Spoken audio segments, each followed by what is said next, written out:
எல்லாரும் நமஸ்காரம்.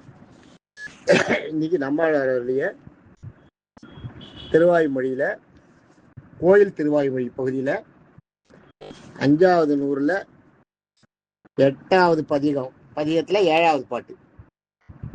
இதனோட பிரபந்த நம்பர் திவ்ய நம்பர் 3200. பாட்டை சொல்றேன், கேட்டுக்கோ. அரியரே அரியரே, ரே பெரியரா. அரியரே போன பாட்டில் வந்தது பாருங்க, அதே மாதிரி.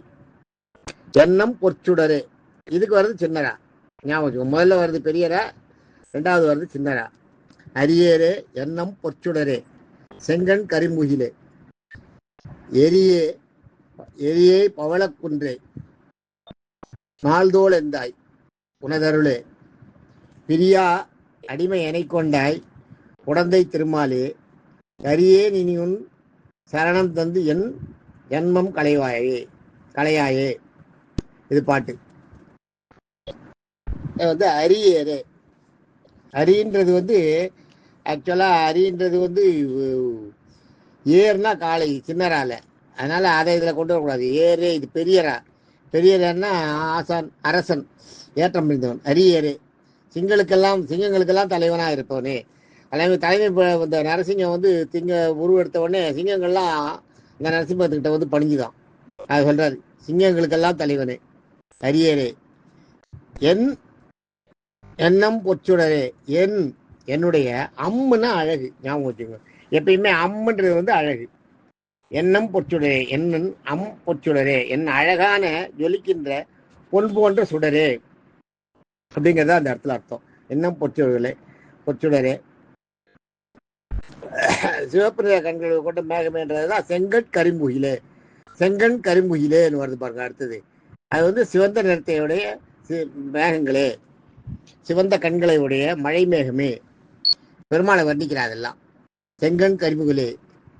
எரியே, எரின்னா எரி நட்சத்திரம். ஞாபகம் வச்சுக்கோ, எரின்றது நட்சத்திரம். எரின்னா நட்சத்திரம். ஏன்றது இந்த இடத்துல உயர்ந்து நிற்பதற்கு, உயர்ந்து நிற்பவர்களை ஏய்னுவாங்க. ஏய்னா ரொம்ப உயரத்துல போய் நிற்கிறது, அதுதான் எரியே. மிக நட்சத்திரங்களை எல்லாம் தாண்டி உயர்ந்து நிற்பவனே. பவளக்குன்றே, பவளப்பாறைகளால் ஆனவனே. எல்லாம் பெருமாளை வர்ணிக்கிறது. எரியே பவளக்குன்றே, நாள்தோள் எந்தாய் உனதருளே. நாள்தோள்னா 4 தோள்கள். இது மயக்கணின்னு பேரு. இதுல அணில பாத்தீங்கன்னா மயக்கணின்னுவாங்க. ஒரு பொருள் மயங்கி இருக்கும், உள்ள இருக்கும். தோல் இருக்கிறவங்களுக்கு கை இல்லாம இருக்குமா, 4 கைகளை உடையவனேன்றதுதான் இங்க நாள்தோள் எந்தாய் உனதருளேன்ற. நாள்தோள் எந்தாய்ன்றது 4 கைகளை உடையவனேன்னு அர்த்தம். கைன்றது இங்க மயங்கி கிடக்கு, தோல்ன்றது வெளியில வந்திருக்கு.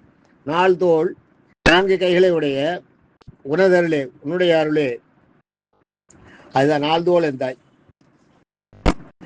எந்தாய்ன்றது என் தலைவனே. நாள்தோள் எந்தாய் உனதருளே, உன்னுடைய கருணையால தான் நாங்க இந்த அளவுக்கு இருக்கோம். பெருமாளை வர்ணிச்சுட்டு அடுத்தது உன்னுடைய கருணையால தான் இப்படி இருக்கோன்றா.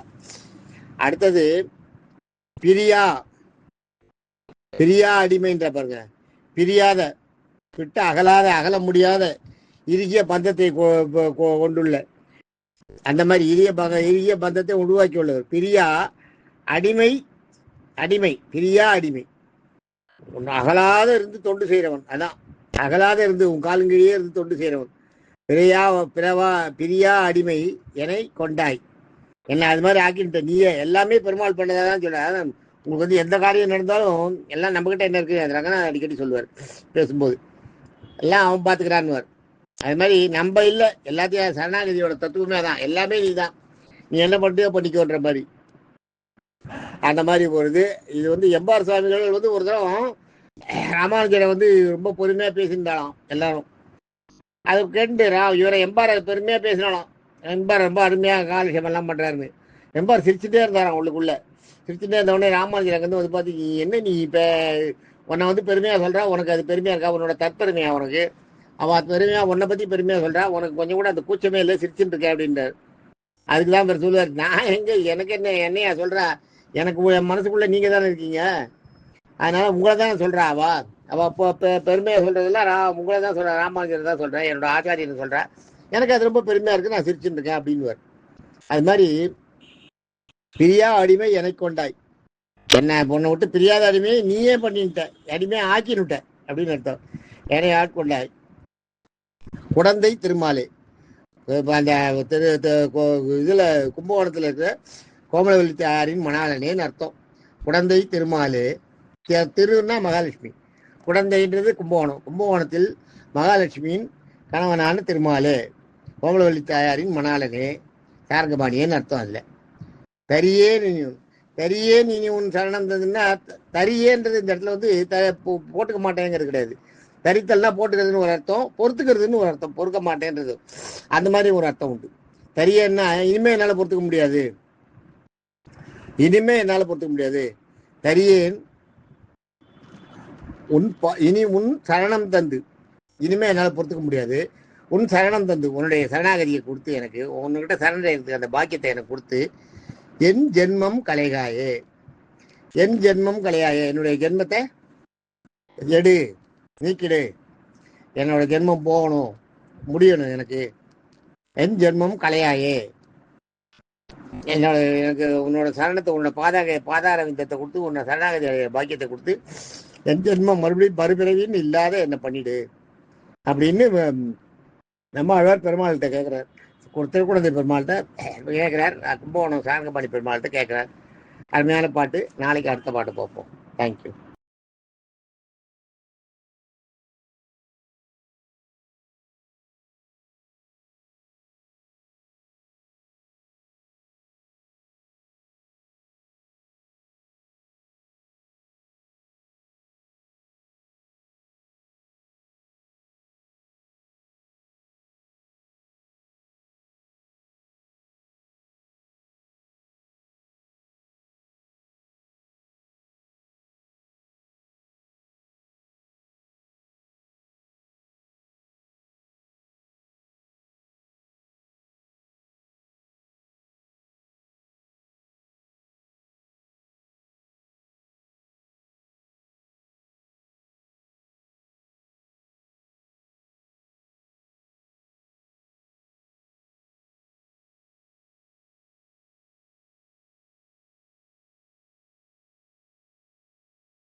இதில் கன்க்ளூஷன் பார்த்தீங்கன்னா, சிங்கங்களுக்கெல்லாம் அரசனே, பொன் போன்று பிரகாசமாய் பிரகாசிப்பவனே, சிவந்த கால்களை உடைய சிறந்த கோள்களை, சிவந்த கரங்களை உடைய மழை மேகமே, சிவந்த கண்களை உடைய மழை மேகமே, செங்கண் கரிமுகிலேன்றது பாருங்க, சிவந்த கண்களை உடைய மழை மேகமே, நட்சத்திரத்தை விட உயர்ந்து நிற்பவனே, பவழைப்பாறைகளால் ஆன மலையே, 4 கைகளை உடைய தோலை கொண்டவனே, என் தலைவனே, எனது அரசனே, எனது அருளே, உன்னை விட்டு பிரியாமல் அடிமை செய்ய என்னை ஆட்கொண்டாய். கும்பகோணத்தில் கோவலவல்லி தாயாரின் மணாளனே, இனியும் பொறுக்க மாட்டேன், உன்னிடம் எனக்கு சரணாகதி தந்து என் பிறவி பணியை நீக்குவாயே அப்படிங்கிறது என்னோட கன்க்ளூஷன். தேங்க்யூ.